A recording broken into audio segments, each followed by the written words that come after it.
Hello, welcome to this case clinic. We're August 17, 2023, and we've just done check-in where we have the privilege of having Jim as our case giver, and Pentti has joined us from Finland and Morteza from Iran, both psychologists and very experienced in kind of behavioral processes. So I'm feeling very privileged to be amongst you. And the first step of our process, have both of you had the chance? I know, Pentti, you reviewed it. Morteza, were you able to review? Great. Okay, so we have a bit of context that we've all been acquainted with the case, but the next 10 minutes are going to be devoted to you, Jim, sharing more about your case. And perhaps since we've all reviewed it, we can perhaps already ask, I know in my case, I'm very curious to understand more of the relationships among the key players. Do they know each other? Is there history there? What's your role specifically in the network? So I would love a bit more context about that. How about you, Morteza and Pentti? Are there already questions that you have that you'd like Jim to touch on when he's sharing more details about the case?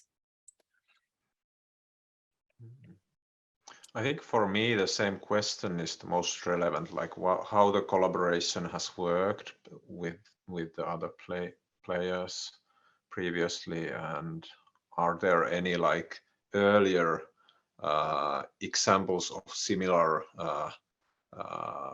situations, similar meetings that you have already had, and is there some kind of earlier structure that has been used in similar situations?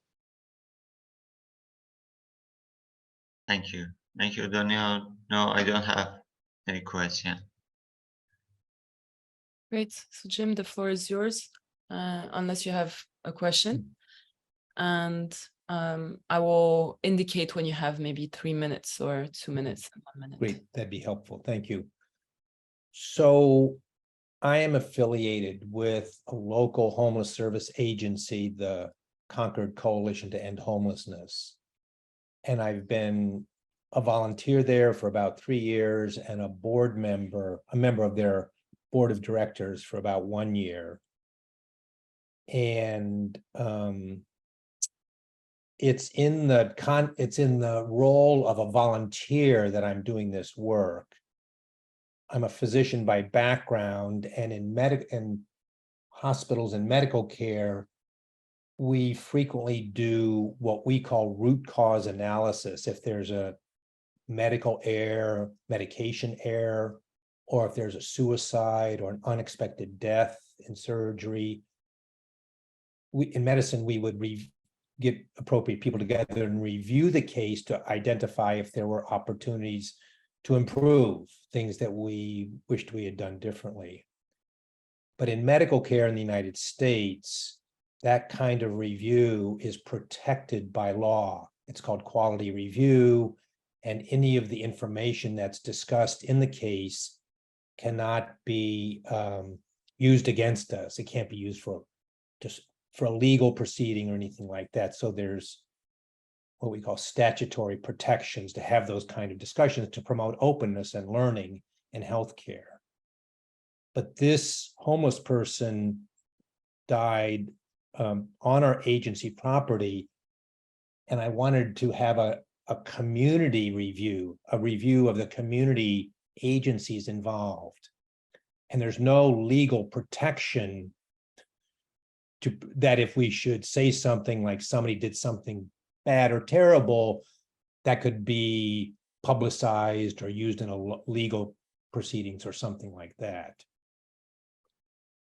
So working with my partner, who works for the New Hampshire Judicial Court, the legal system, we came upon the idea of creating a constructed case. So we let the real case aside and created a case that was much shorter, no identifying information, but but the story we constructed hit some of the major agencies, the hospital, the jail, the homeless service agency, and we made it sort of simple enough that you would not know, you could not identify the person involved, the person who died. So that constructed case made it simple enough or safe enough for some of the participants to participate and not feel defensive, like they might be criticized or sued in court or something like that. And so it's my background in medicine, healthcare that gave me the idea. And we had to sort of adjust the idea because this is happening in a community context with other agencies and departments.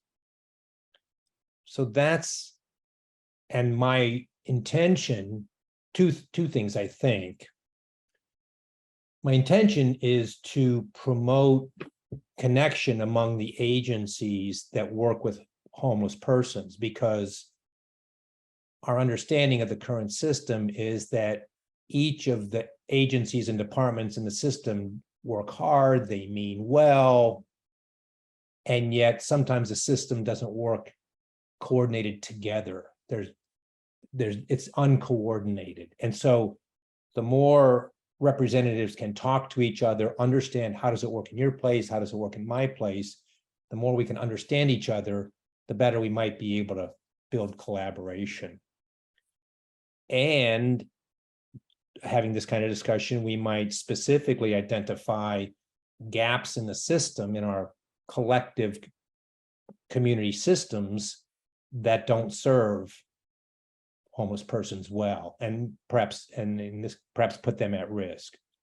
So to promote conversation among different agencies and to identify system gaps were my two main intentions. And we did this using a constructed case, a fabricated case. The major players you see, people from the homeless agency, the executive director and clinical coordinator, family physician from the hospital and the hospital population health coordinator, the superintendent of the jail, the head of the county human services department, and the executive director of a food kitchen that homeless people often use for food. Some of these people knew each other previously, but not everybody. And so I guess that's the case. Some knew each other, some, not everyone knew each other. Let me just pause for a moment. That speaks to some of what I heard the questions from Pentti and Donia, but there might be other questions that would help set the context better. Do you know all of them? No. So they are new to me. So some of them I know, but some of them are new to me, which means next week we will facilitate this group, and I've not met everybody in advance, so it's not like I know them. That's an excellent point. So it's the first time that you build such a constructed case. Yeah. To Pentsi's question. Exactly. How much time do you have when you meet? We have 2 hours. Are you meeting on your premise? No, we're meeting in a nice conference room from the New Hampshire Judicial Court, so some sort of building that the court system runs. So it's actually neutral ground. It's nobody's agency space.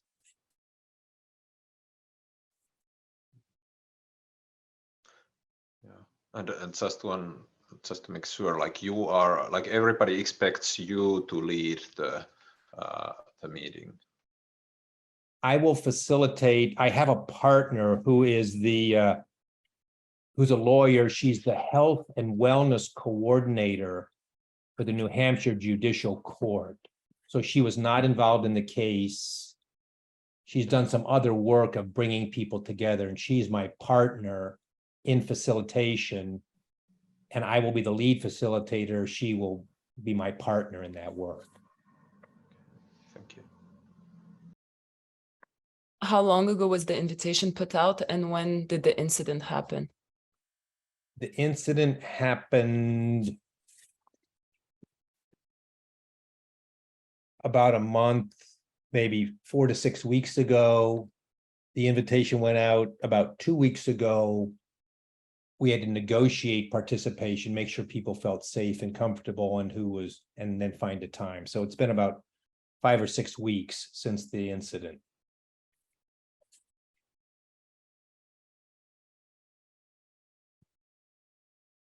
There's 1 more minute, and thank you for allowing us to ask you questions as you were sharing.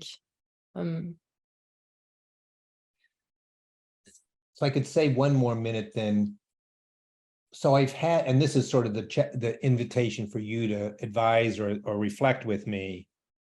I wanted to use the ACT matrix to capture what we value in our work, how we think our systems work well to serve people, what we find challenging in our work, what hooks us and pulls us away, and what parts of our community systems don't work for our clients and the people we serve.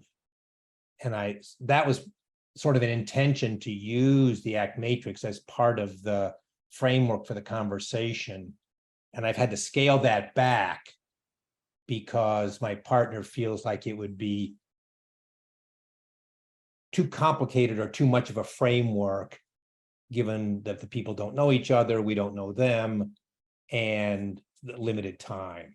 So that's sort of a third intention I had, was to use some of what I've learned in ProSocial in this real-time event. And I've had to and I learned from convergent facilitation, Mickey Cashtan, it's not what's right and just, but it's what's possible. So I had to keep negotiating, not what I thought was right, we should do it this way, we should do it that way, but what is possible given the participants and my facilitation partner.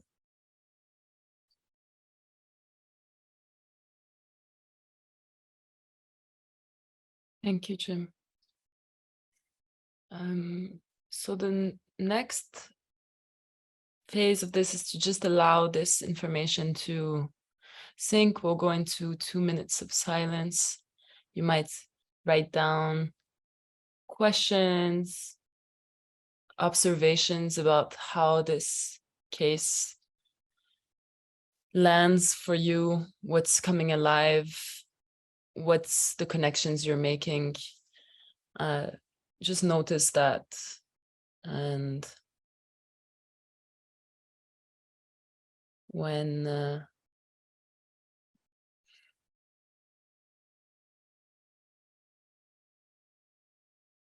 I bring us back, we'll do a round asking those questions, just sharing.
Whenever you feel ready or called, I'm making the assumption that we're all taking on the peer coach. The three of us are taking on peer coach role, but if you'd rather be a witness,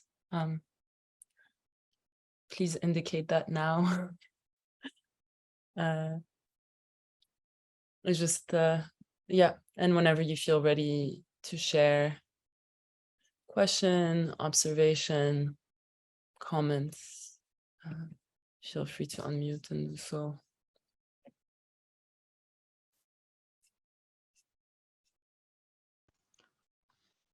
Could you open up a little bit about this role of peer coach? Because I'm not familiar with the concept. Oh, thank you. Yes, I'm making an assumption. Thank you. It's true. I know that Morteza is familiar. So these spaces are the reason why we go into these 2-3 minutes of silence is because our intention is to stay present to both our heart and our head, and to be real, to be bold, and to remain in service of each other. And our role as peer coach is not so much to fall into giving advice and having the answer, but as I said, really to be bold, to be real, to remain in service of each other. And so as we stay connected to our heart and our head, what are we noticing? What questions come up? And so your main task is to listen deeply and reflect from a place of how this lands for you personally. And there is no expectation for you to have solutions. And we're just very lucky today that both of you have personal experiences that really are enriching, especially in the context of introducing the ACT matrix for the first time. So does that help? Yeah, definitely. Thank you. Good.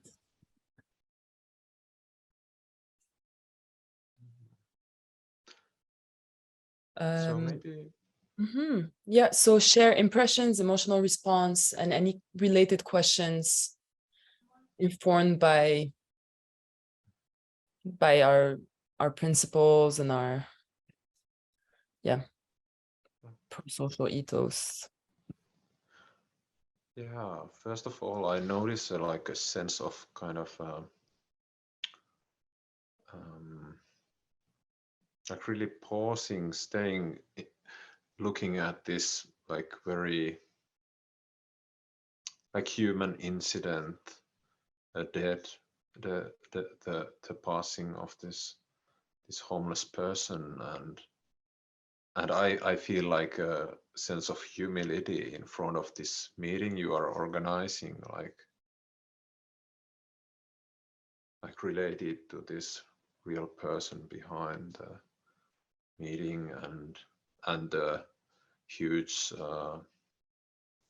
disadvantages that these people have, and how all of you are in your own ways trying to serve this very vulnerable population. Yeah, on an emotional level, that brings for me a certain like sense of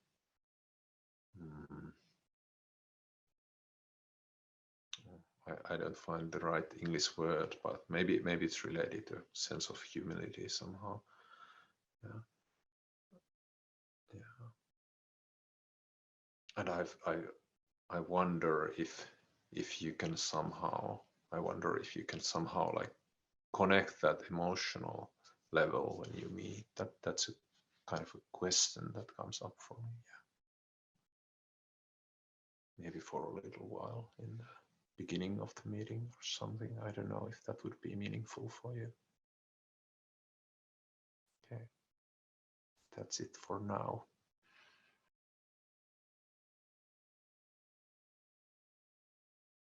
Yes, Morteza. Thank you, Jean.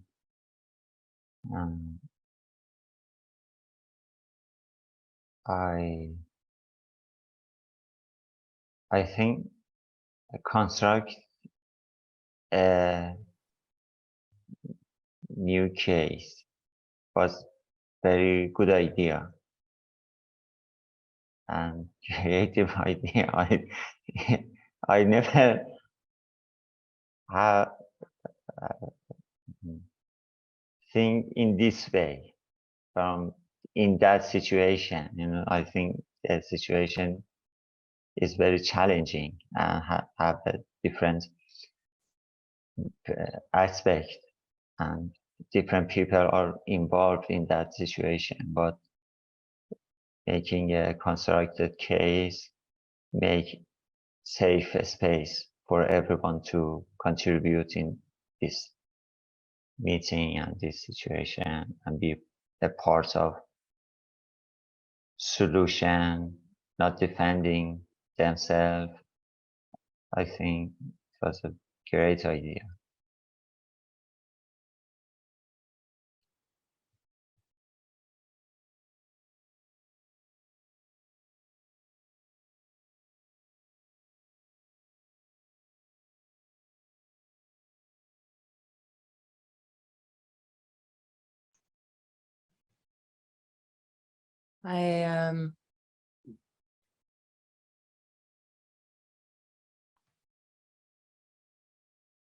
Yeah, I'm really feeling very grateful for your courage and strength. It's not an easy thing what you're doing. And I'm really feeling into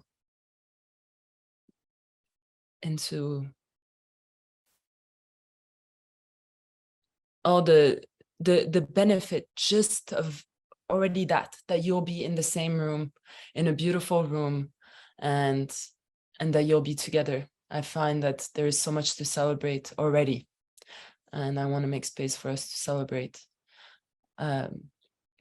this happening. And I can't help myself but remember being a frontline worker in the downtown east side in Vancouver,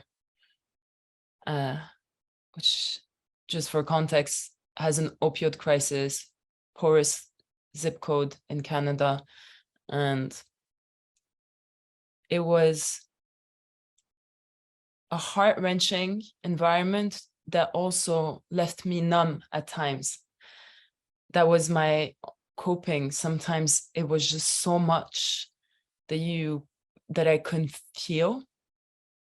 And so I'm curious, how do you set the space in which we can be fully human? How do you set a space where all the while the case is abstracted, there is room for grieving?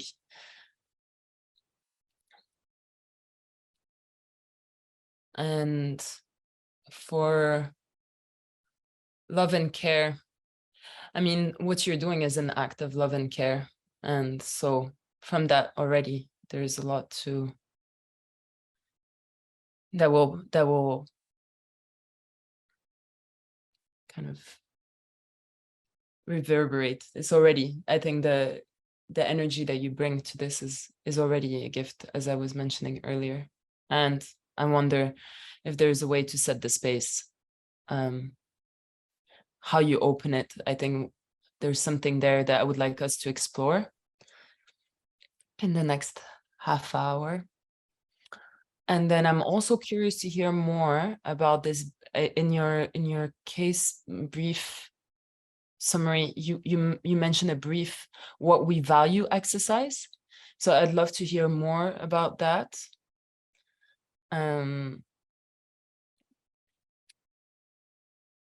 And another thing that I'm reminded of is having worked in a setting that's not the same, but that brings some of the same and it's stress. It is a stressful environment, is that often we're overwhelmed, overworked. And so I'm wondering also if there is a way for it to be a nurturing space, that people might want to come back together again like that this, and I'm wondering if there's a way to have to kind of seed shared identity and purpose in those 2 hours. And I'm also curious if you're aware, it's a lot of questions, if you're aware of the different capacity. So the different agencies have different capacity. Some are very, like the employees are well paid, others they're understaffed. If there's a way in which you understand the profiles already, and I don't even know if that's relevant actually, but I'm just also noticing that that was something that was yeah, so perhaps there's something about introduction also. So I'm noticing now, or also that like what's most important in those 2 hours, I guess, is my questions, because I'm seeing already the going, oh, and what about this and what about this? So with that,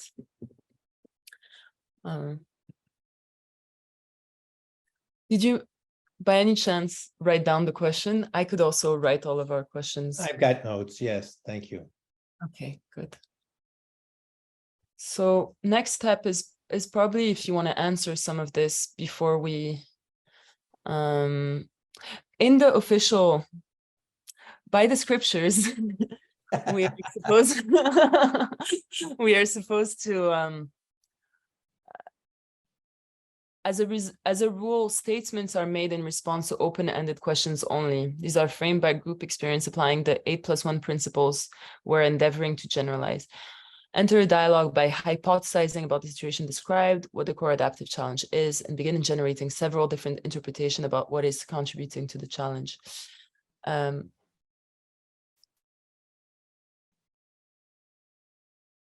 So usually you would only respond after the 20 minutes of exchange between Pentti, Morteza, and I.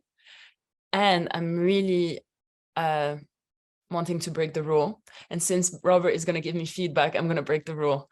And then he can tell me, no, you shouldn't have done that. But so if you'd like to respond, now is a good time.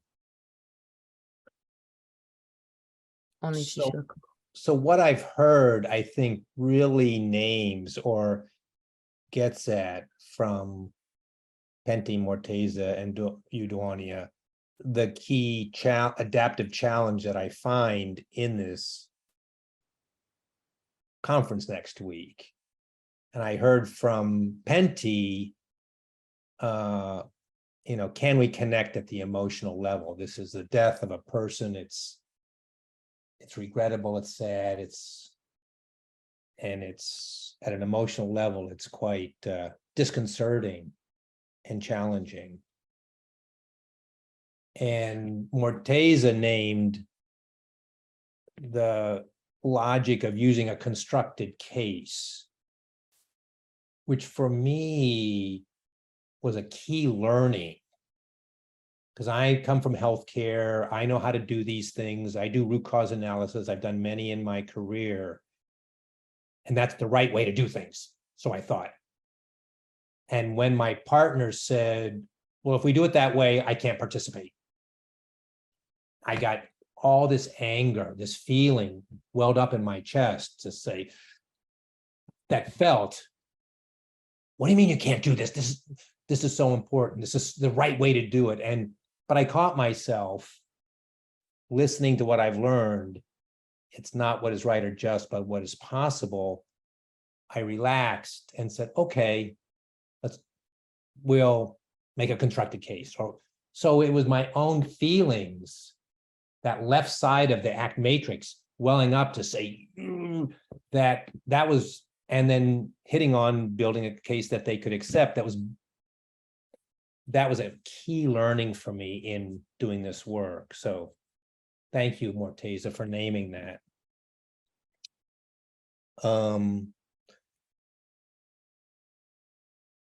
And the second challenge I've found is both what Penty and Donia named is the emotional level, how to leave space for grieving, creating a nurturing space. And that level of conversation, I think, is foreign to these people.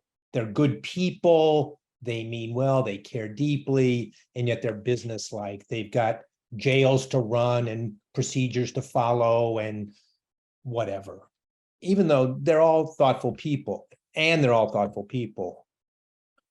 And so how to introduce and to invite a safe exploration of some of the deeper levels of feeling, emotional level, grieving, that sort of thing, was a key challenge. And I've started out, oh, we can do everything. And I've had to walk that back less and less and less and less and less, because my partner said, that may be good in church, but it's not good here. You know, it won't work here, or something like that. So, and I respect her, you know, she has her own sense of the group, and which is important. And so, if not, and in some sense, I think, Donnie, you may have hinted at it, or that if nothing else, the care and love and attention I bring, that attitude I bring, might be sufficient to sufficient in the context of having a different kind of conversation. How do our clients travel through our community systems, and which part of those travels are cared for safely, and which parts of those travels through our community systems put these persons at risk for harm or worse. And so, because I want the participants to feel safe to speak what the rule will be, you speak what you feel comfortable speaking, nothing more, nothing less. So they don't have to reveal anything. So, but if nothing else, that would be a victory in my part. So in some ways, after having all these ideas about using the matrix and introducing them and doing the quadrants and all that, I guess I settled on quadrant 1. Just invite a reflection at the beginning to say, what do we value about our work or about serving homeless people?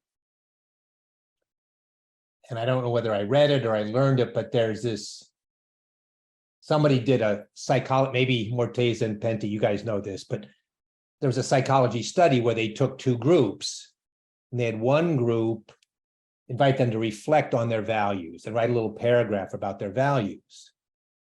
And the other group, they were invited to reflect and write a paragraph about the weather or something nondescript. And then the 2 groups play a game with money or something where they need to be stingy or generous. And the participants who reflect on their values are more generous than the people who reflect on the weather. So my intention in inviting people to reflect on quadrant 1, what do we value about this work and serving homeless people, is in some sense to prime the group to be more trusting and generous in their conversation. That's all. But I'm not going to sketch the matrix. I'm not going to mention the matrix. I'm just going to invite people to reflect. And it'll be short, and maybe we might share in 2s or something what we value and capture some of that. But then we will go on and read the case and then talk about it, what went well and what could be improved. So that's the, and this, I've even thrown out, in my case discussion, I had this little graph that I thought was so nice. I threw that out. It was too complicated. Keep it simple. No, we were going to use PowerPoint slides. We're not going to use slides. We're just going to have a conversation. So I've simplified the plan in some sense.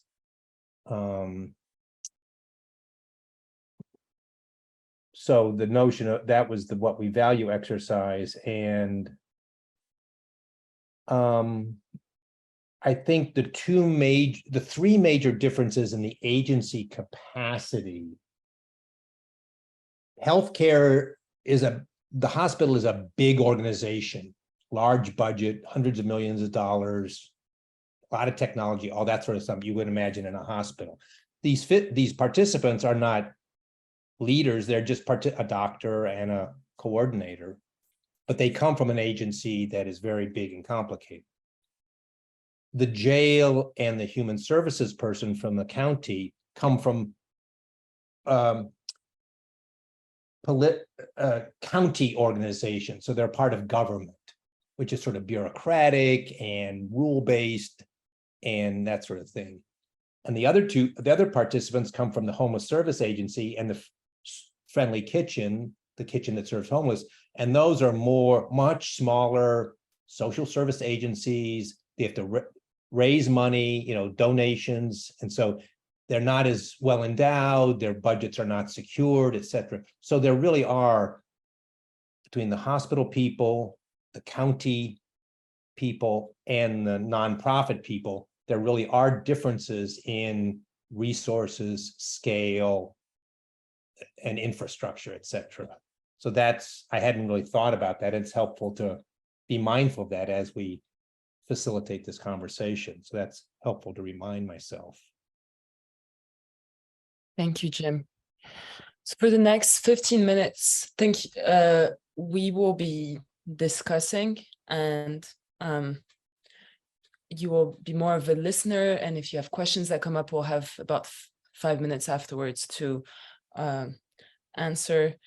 Pentti, I noticed you had the hand up briefly. Is it something that is part of our discussion, or is this something that you would like to ask Jim first? Maybe it can be part of the discussion, actually, yeah. So I So didn't just perhaps know you can how open up the conversation between Morteza, you and I. Yeah, so shall I just jump in? Yes. Okay. Yeah, so I started wondering about this values discussion and how to bring that in, how to begin that. And I started thinking, like, I heard you talking about the wider values and the wider situations, what are there for each of the actors. And then I kind of like started thinking, like, maybe it would be helpful to just think about, like, what are the values in this meeting? Like, what would be helpful, meaningful for each of the members related to just this 2 hours? Yeah, that's what came up. That might be more like practical somehow, and could also maybe highlight some of the differences, and then you could somehow explore or navigate the needs of the different actors right from the beginning. It could be related to values, maybe.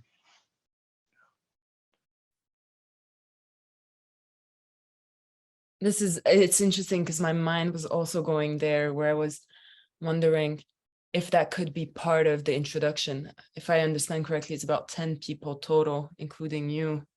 And, time it if necessary, 2-3 minutes, where everyone goes around, shares their name, their agency, but also what they value about this work in serving homeless people. And maybe starting with those or you and your partner perhaps, so that you can model and set the tone for the kind of openness and authenticity and care. And then because I was thinking, oh, maybe you can set the space by saying what the values are in the space, but how wonderful would it be to set the value of the space together? And here there's a slight distinction between the values of the work, the values of the 2 hours, but also the needs of each individual and the needs from this specific meeting. So it feels like there are actually 4 things there, and I'm not sure how to navigate that.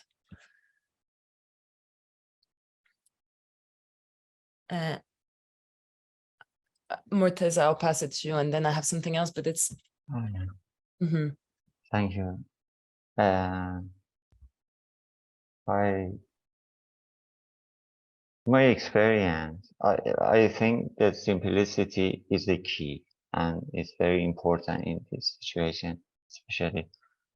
And in my experience,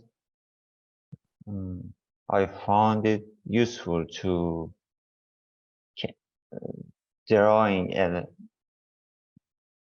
matrix on a board, because I don't know about other cultures, but when we speak about values or think about values, we always mention goals, actions, and sometimes feelings. And then I write everything on a matrix, and they saw that I noticed. I don't put aside what they said. I notice, I care, and write it, but in a different quadrant. Is make everyone engage in a discussion, and then I debrief the conversation. I explain why I write something in different quadrants, and but I'm not sure about this situation. Maybe they familiar with concept of values.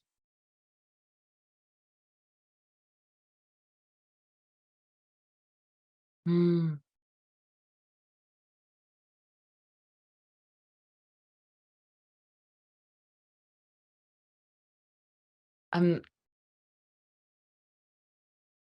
So if I'm hearing you correctly, Morteza, it's not even about introducing the matrix as much as it is that you, as the facilitator, are listening to everyone, and then you're putting the information into the matrix as you hear maybe tension or something that moves you away, or towards, and what you hear the values are.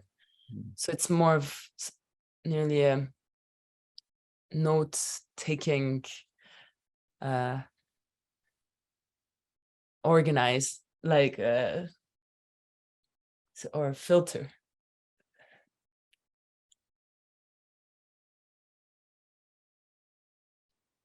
I'm noticing also, it nearly feels like, on the one hand, it's the connection between everyone and establishing that, and then it's back to how do our clients travel through our community system. I heard that, like, they're the key adaptive challenge. Can everyone connect on an emotional level, really show up fully human in the space? And then from that place, can we really reflect on how we're serving the homeless community in the context of this case, this fictive case that has a lot of resemblance with something that just happened? Yeah.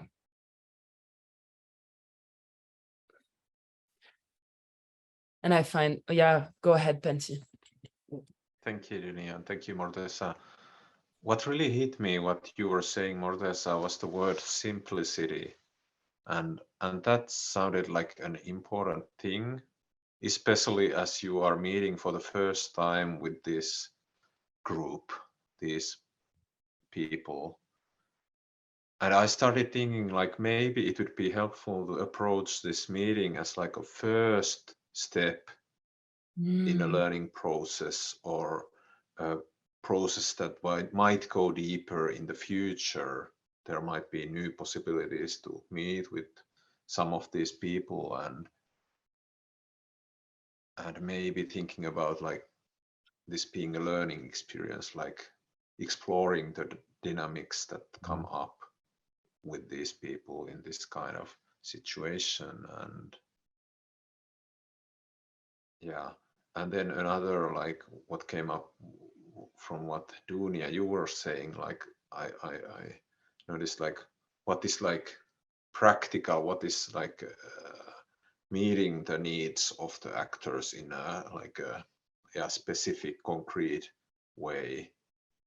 And I kind of like sensed what you said, that they, or at least the impression is that many of them might be more oriented to a very practical, down to earth discussion about the details and what we can change.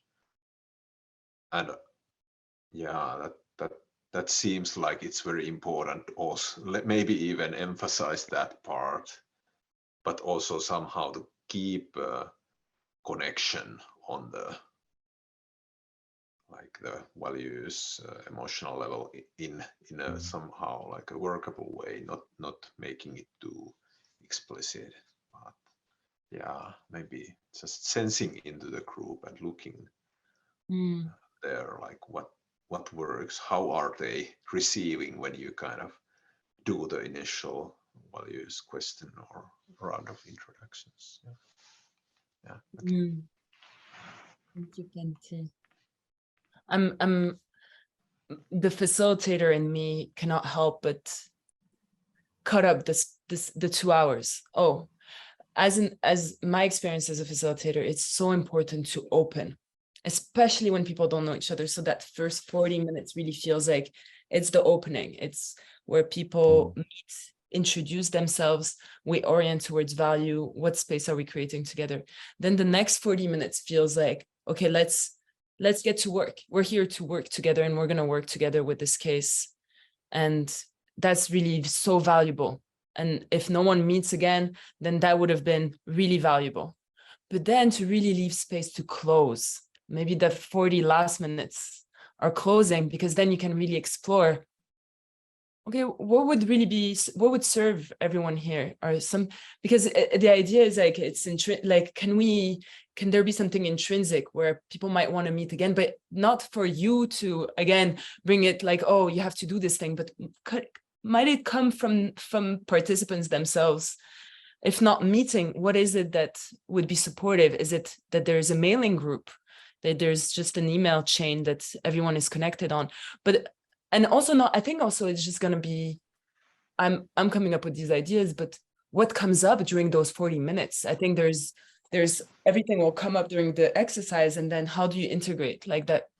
I think there needs to be intentionality around those last 40 minutes to integrate the new information and what you're learning and what does that mean for what's next.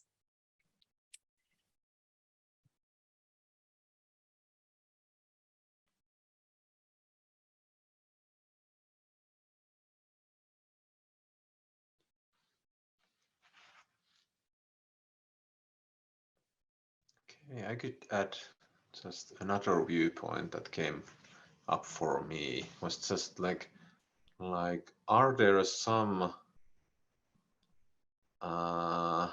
problematic ways of interacting that might come up? Like maybe you could somehow like, yeah, think about what might be like, what might be like not helpful in the meeting, maybe some ways of talking, maybe someone might be a stronger personality who can take a lot of time or space, and like prepare how can you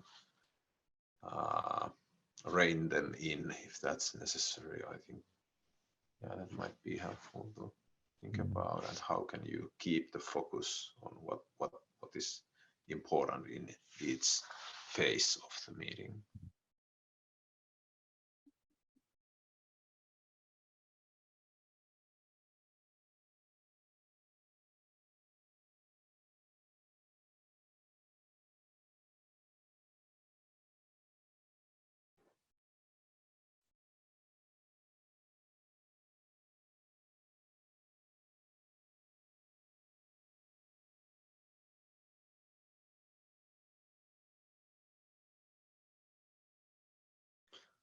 Okay, and one more thing comes up for me. I'm looking at the questions that you put, Jim, you put on the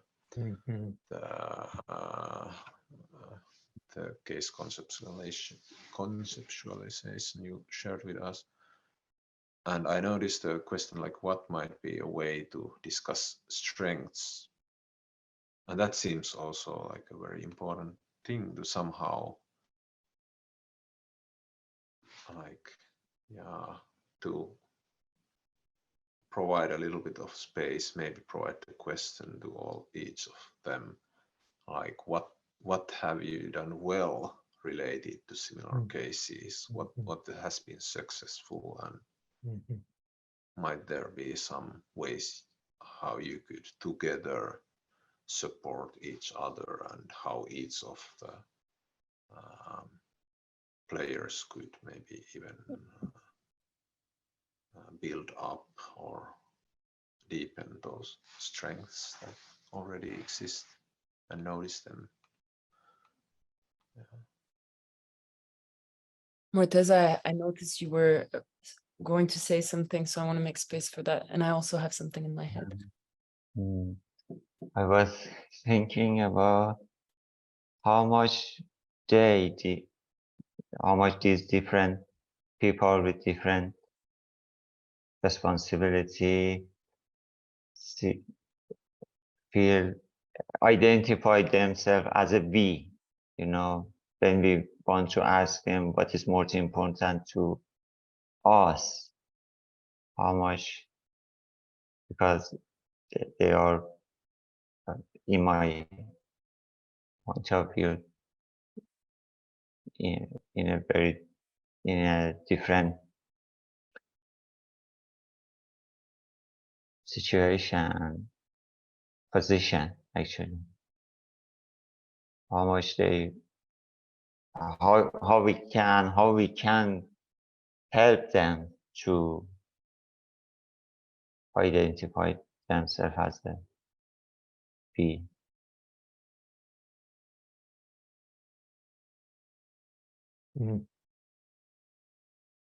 I think that maybe we can do two or three more minutes, and then give the space to Jim to respond. I want to circle back, Pentti, to what you were saying about unhelpful behaviors or just interferences, and how that's really nice that to think about ahead, because feedback on helpful and unhelpful behaviors is very, very critical if you want a functioning. It's a core design principle. So how much of it is modeling and being a leader is to have the courage to interrupt, and to do that with kindness and respect, and to celebrate when there is something that is done well. So just reminding ourselves of the importance of doing the work ourselves so that we can better model what it means in the group. And then I also just got curious about how the note-taking process. I think, Morteza, when you were talking about the matrix and taking the information through that filter, that is interesting. But I'm also curious if for the case, there's a kind of a visual representation of a map, maybe, of the pathways. I don't know if I'm just curious how the information will be captured, because harvesting what's being discussed also feels like a very valuable aspect of what feels like an extraordinary meeting, the first of its kind, at least in your context. And I took those 2 last minutes, so Pentti and Morteza, if you have anything to say, please jump in now, because otherwise I can feel Jim is quite ready. I'm fine, thanks.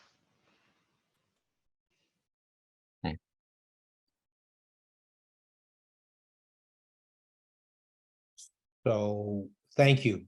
Thank all three of you. I really appreciate these reflections, both bringing me some new ideas or new ways of thinking about it, and also connecting with how I'm already thinking about it. I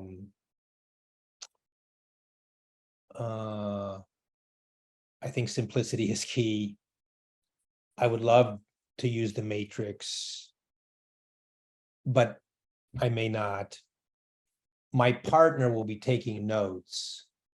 And I appreciate the way of sort of using the matrix to record the notes, like Mortiza said, invited. Yet she's not familiar with the matrix, and so that might be a challenge, at least at this point.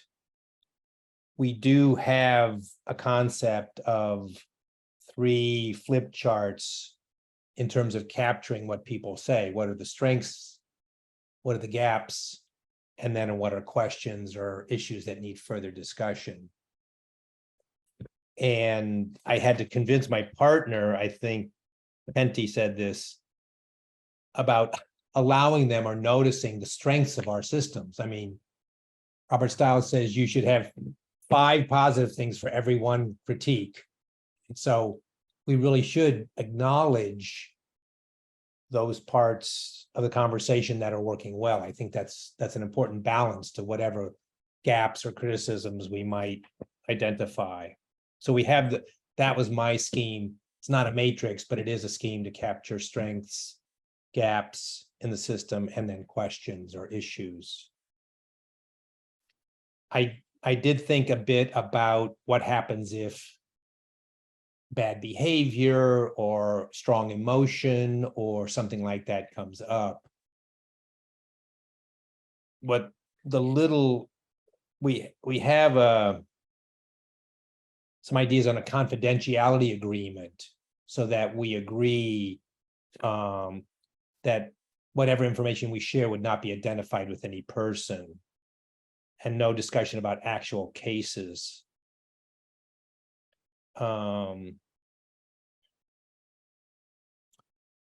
So that's helpful to, and I just talked to my partner, my facilitator partner, to say, you know, it could get derailed. People could have strong feelings or whatever. And so if that happens, I'll do my best to be graceful and strong or bold, and do the best I can to sort of acknowledge and appreciate whatever comes up.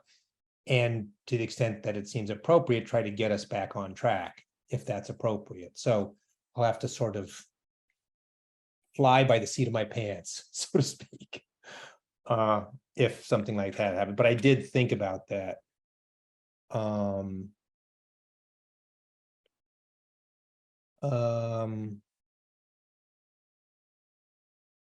I think the invitation to see this as a learning experience. I hope this is just a first step. I don't want to tell them what to do next. And somebody, can't remember who, mentioned about, we hope that's an intrinsic response on their part that we want an email group or we want a follow-up meeting or whatever they want to, whatever action they want to take is from them, not from me. So I'm hopeful that, I think, Donnie, your advice of sort of bringing it down to open, get to the work, and then close is helpful. And I've done a little thinking about that, but that's helpful to reflect. And I think Morteza's comment, which is very insightful, to what extent do the people already identify as a we? And I think only partially. That is exactly the aim of this conversation. We actually own this together. It's not like we are all part of one system. So that's actually the key lesson I would hopefully we can take away is, oh, in order for this to work, we have to work together. That would be a home run, a real victory on my part. So that's a lot. Thank you very much. That's just a ton of reflection and help. I really appreciate it.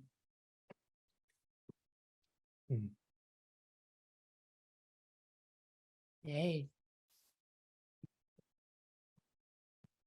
That makes me happy. And we'll send you this recording. I I don't think there's anything of concern. I'm happy to look at it, but we didn't talk about the actors, and that's who I would want to protect, any comments about this person or that person who's going to be in the meeting, and we really didn't get to that level, which is fine. So as part of our closing, we have about 6 minutes left in our time together. I would love a round of debrief. What worked well? What can we improve so we can better be in service of each other? And given the time constraint, maybe also how you're leaving. Yeah.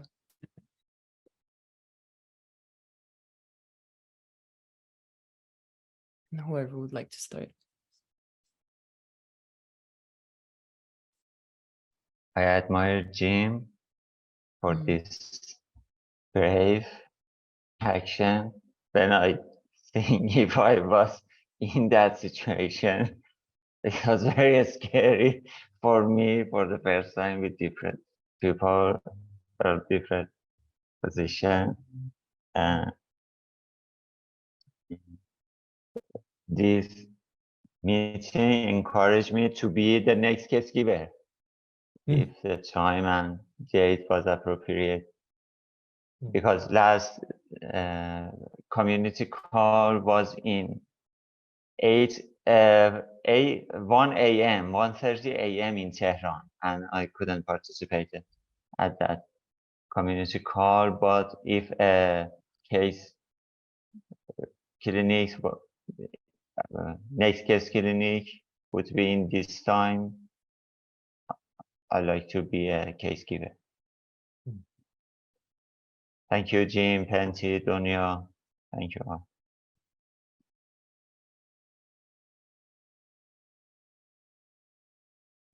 Well, I feel like learning a lot in this meeting.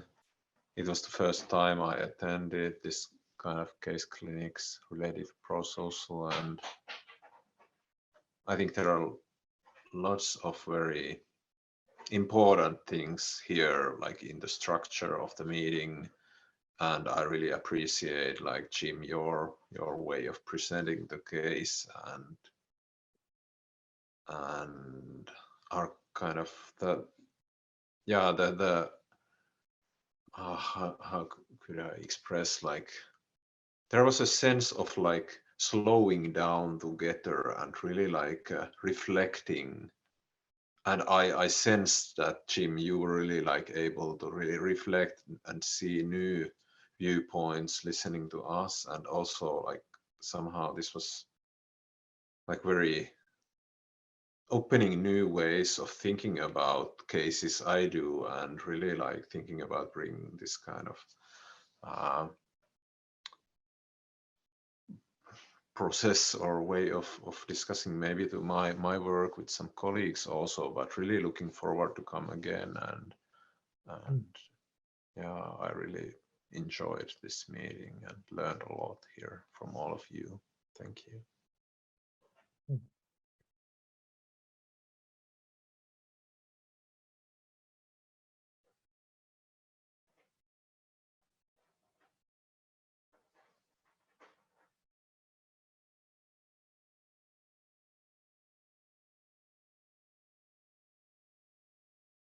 Well, I'm just very grateful for what you've offered, your gracious contribution to me as a person, learning this work and trying to step forward and do this work in my community. So I'm just very grateful that you guys spent the time and were as thoughtful and helpful.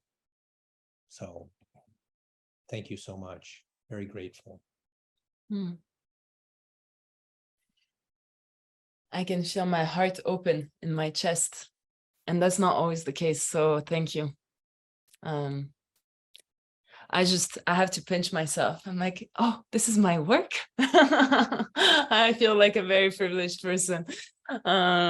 Thank you. And I can feel that I'm grateful we recorded also, because I would like to get Robert's feedback. I know, Morteza, sometimes the times are really late for you, but that's because those times is when the Australians can make it. So usually either Paul or Robert can make that time.